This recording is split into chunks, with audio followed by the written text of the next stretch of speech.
to YouTube channel. So ngayon, magbibideo naman ako. So, panibagong araw. So ngayon, may kukwento ako ngayon. So ngayon guys, sino yung mga pumupunta sa ilog? So ngayon guys, wag na kayo pupunta ng ilog. Lalo na pag kayo mag-isa. Kasi bata pa kayo guys. Tsaka, kailangan nyo may kasama kayo matanda. Tsaka, lagi nyo ding ilalak yung gate nyo pag aalis yung mama nyo, tatay nyo, tapos kayo lang mag-isa sa bahay nyo. Kasi nga, ngayon, may namatay na bata.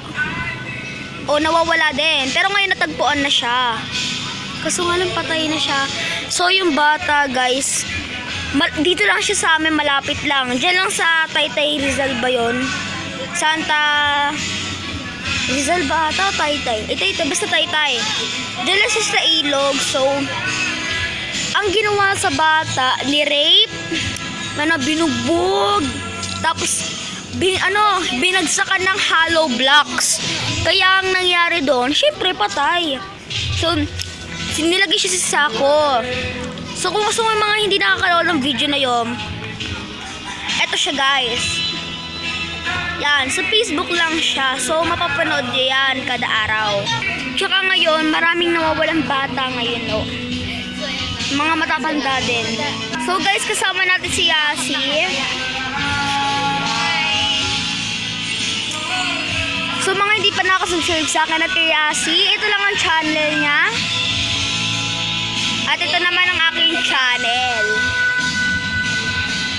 Yan, mag-subscribe na kayo baka mamaya di pa kayo mag-subscribe.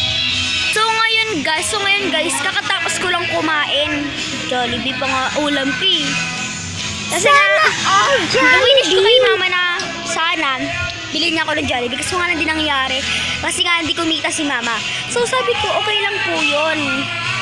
Tapos, kinabukasan naman, galang mo naman siya, pero wala naman nangyari. Pero sunod na ngayon, pumasok ka sa kagabi. Yun.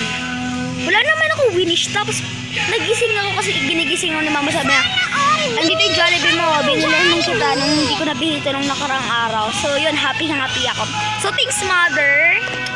Saka, alam nyo guys, mga mothers natin, sinasaway at pinapalo lang tayo dahil para respeto lang din naman tayo sa kanila. Para gumalang, para alam natin yung gagawin natin kaya kailangan natin sumunod sa mga utos niya. So, tsaka kailangan natin makinig. Alam niyo naman, bawal pumunta ng ilog kasi nga maraming nawawalang bata ngayon tsaka baka ma-accident pa tayo. So ngayon nung pumunta ako sa ilog, wala pang aksidente nun na. Nakita ko ng tito ko, so pinagalitan ako. So yun, biglang nangyari yung kinakabahan. Hindi to excite. Nakakatakot na pangyayari. Isang bata ang nawala tapos natagpuan na sa sako na patay na. So, kala nila parang may patay na hayop lang daw. So, papanoorin nyo na lang yun guys. So, pinakita ko na sa inyo kaganina. So, wag kayong matatakot. Kay Sir Rafi pala. Yun. Pinalabas na siya sa ewan ko kung kailan pa ipapalabas yun. Basta, ipapalabas na siya. So, may nawawalang pusa si Micah. So, tutulungan namin. So, pinaalala niya na din sa akin na huwag na kami pupunta ng ilog kasi nga, alam niya naman yung nangyari. So, nagkaka-pimples ako guys. Ayun siya guys. So. Pero, gumaling naman siya nung nilagay ko siya ng lotion. So, guys, paglalaro lang kami nila Yasi tapos di Kaiser. So, wala silang practice ngayon sa sayaw. Kaya ako naman ito nakatulong.